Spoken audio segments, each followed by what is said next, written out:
প্রিয় বিদ্যার্থীগণ, আমি অরিন্দম স্যার চলে এসেছি আজকে ডাব্লিউবিপি এবং ডাব্লিউবিপিএসসির বিভিন্ন পরীক্ষায় আসা ইম্পর্টেন্ট কিছু প্রশ্ন সমূহ নিয়ে। 1 নম্বর প্রশ্নটি দেখো কি বলছে। একটি সংখ্যাকে 63 দিয়ে ভাগ করলে ভাগশেষ থাকে 45, সেই সংখ্যাকে 21 দিয়ে ভাগ করলে কত ভাগশেষ থাকবে? এই সমস্ত অঙ্কগুলো নিমেষে কিভাবে সমাধান করবে দেখে নাও। এই সমস্ত অঙ্কের ক্ষেত্রে তোমার 3টে সংখ্যা বলা থাকবে, প্রথম সংখ্যা, দ্বিতীয় একটা সংখ্যা এবং তৃতীয় সংখ্যা। অলওয়েজ জেনে রাখবে প্রথম সংখ্যাটা এই অঙ্কের ক্ষেত্রে কোনো কাজের নয়। অলওয়েজ এর যে উত্তর বের করতে হবে তার ট্রিক্সটা হচ্ছে তৃতীয় সংখ্যা দিয়ে দ্বিতীয় সংখ্যাকে অলওয়েজ ভাগ করবে। তো দেখো 21 দুগুণে হচ্ছে 42, ভাগ করার পর অলওয়েজ নিচে যেটা ভাগশেষ পড়ে থাকবে সেটাই হবে আমাদের নির্ণয় উত্তর। চলে আসি আজকের দ্বিতীয় গুরুত্বপূর্ণ প্রশ্নটি নিয়ে। এই প্রশ্নটিও পরীক্ষায় হুবহু সেম ডাটা সহ অনেকবার এসেছে। দেখো কি বলছে প্রশ্নটি, যে ক্ষুদ্রতম পূর্ণবর্গ সংখ্যা 16, 24 এবং 32 দ্বারা বিভাজ্য তা হলো। তো যখন দেখবে অঙ্কতে ক্ষুদ্রতম পূর্ণবর্গ সংখ্যাটি বলা আছে তখন জেনে রাখবে ক্ষুদ্রতম মানে হচ্ছে লসাগু বার করতে হবে, আর পূর্ণবর্গ মানে হচ্ছে জোড়ায় জোড়ায় রেখে গুণ করতে হবে। ঠিক আছে, জোড়ায় জোড়ায়, যদি জোড়ায় জোড়ায় না থাকে বাইরে থেকে এনেও জোড় বানিয়ে ব্যবস্থা করতে হবে। তো দেখো তাহলে এই অঙ্কটির সমাধান কিভাবে করতে পারি আমরা। প্রথমে আমি কি বললাম, ক্ষুদ্রতম মানে লসাগু, তাহলে যে 3টে সংখ্যা আছে 16 এবং 32-এর প্রথমে কি ক্ষুদ্রতম সংখ্যা মানে কি লসাগু বার করতে হবে, তাহলে লসাগু করে নাও। 4 4 16, 4 6 24, 4 8 32, আবার 2 দিয়ে 2 2 4, 2 3 6, 2 4 8, 2 দিয়ে 1 3 2। এবার দেখো জোড়ায় জোড়ায় কে কে আছে, 4 মানে একটা জোড়া, এটা 2 আর 2 এর জোড়া। তারপরে হচ্ছে আবার 2 মানে তুমি এটা 4টাকে ভেঙেই নাও, এই 4টাকে ভেঙেই নাও, তাহলে এটা 2 গুণিত 2, তাহলে আমি লিখছি 2 গুণিত 2, এটা একটা জোড়া, গুণিত 2 গুণিত 2, এটা একটা জোড়া, গণিত 1-এর কোনো দাম নেই। তো তারপরে আছে 3, একটা সিঙ্গেল আছে, আমি কি বললাম সিঙ্গেল রাখা যাবে না, আর একটা এনে তাকে জোড়া করে নিতে হবে। আর 2 একটা সিঙ্গেল পড়ে আছে, আর একটা 2 এনে তাকে জোড়া করে নিতে হবে। তাহলে ক্ষুদ্রতম মানে লসাগু, আর জোড়ায় জোড়ায় রাখতে হবে।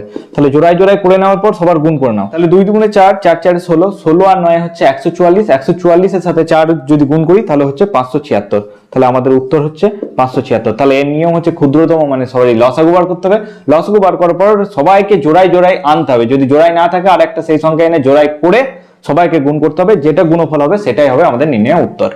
3 নম্বর প্রশ্নটি দেখে নাও। 3 নম্বর প্রশ্নটি বলছে কোন সংখ্যার বর্গের সঙ্গে এর 1/4 যোগ করলে 147 হয়, সংখ্যাটি কত হবে? তো এই টাইপের অঙ্কগুলো যে 4টে অপশন দেওয়া আছে, যে 12, 14, 18 আর ডি নম্বর হচ্ছে 9, এই টাইপের অঙ্কটি অপশন টেস্ট করে উত্তর বার করা সহজ হবে। কিভাবে দেখো বলছে কোন একটি সংখ্যার বর্গের সাথে সেই সংখ্যাটির যদি 1/4 যোগ করা হয় তাহলে তাদের যোগফল কত হবে বলেছে 147। তুমি অপশন টেস্ট করো, প্রথম যে অপশনটা আছে 12, তো 12 স্কয়ার কত হয় 144, আর তার সাথে 12রই 1/4 অংশ যোগ করলে তাহলে কত হবে 4 3 12, 144 আর 3 যোগ করলে হচ্ছে 147। তাহলে আমাদের উত্তর বেরিয়ে গেল। তাহলে কোন অপশনটা ধরলে আমাদের উত্তরটা বেরোচ্ছে, এই নম্বর অপশনটা ধরলে আমাদের এই অঙ্কের দ্রুত সমাধান করা হচ্ছে। 4 নম্বর প্রশ্নটি কি বলছে দেখে নাও। এটিও রিসেন্ট আমাদের প্রাইমারি টেট এবং ডাব্লিউবি তে আসছে। বলছে 8,0,0,3 দ্বারা গঠিত 4 অঙ্কের বৃহত্তম ও ক্ষুদ্রতম সংখ্যার পার্থক্য কত হবে? তো এই অঙ্কগুলি কিভাবে নির্ণয় করব দেখে নাও। কি কি দেওয়া আছে, 8 0 0 3, এই দ্বারা গঠিত এই 4টে অঙ্ক দ্বারা গঠিত 4 অঙ্কের বৃহত্তম সংখ্যা কত হতে পারে? 8300।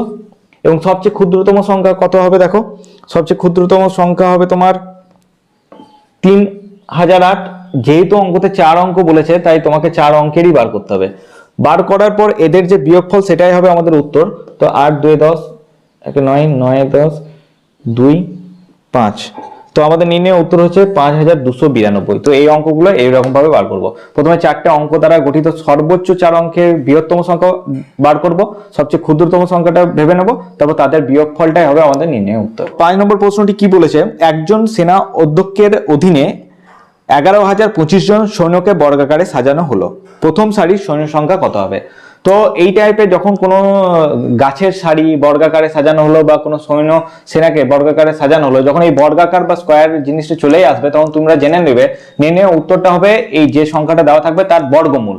ঠিক আছে, এখানে যে সংখ্যাটা দেওয়া আছে 11025।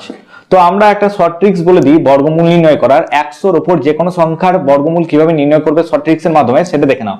ধরো আমি একটা সংখ্যা বলছি 105, ঠিক আছে? তো এই 105 স্কোয়ার কি করে বার করতে হয় দেখে নাও।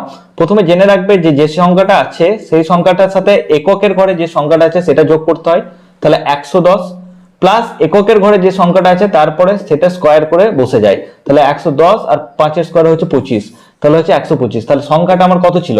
105। তাহলে এর যদি এই যে সংখ্যাটা দেওয়া আছে 11,025, তার তাহলে বর্গমূল কত হবে? 105। ঠিক আছে, তো আমরা এই অঙ্কটির মাধ্যমে বুঝতে পারলাম যে যখন বর্গাকারে কোনো অঙ্ক থাকবে তখন তার বর্গমূলটাই হবে নির্ণয় উত্তর।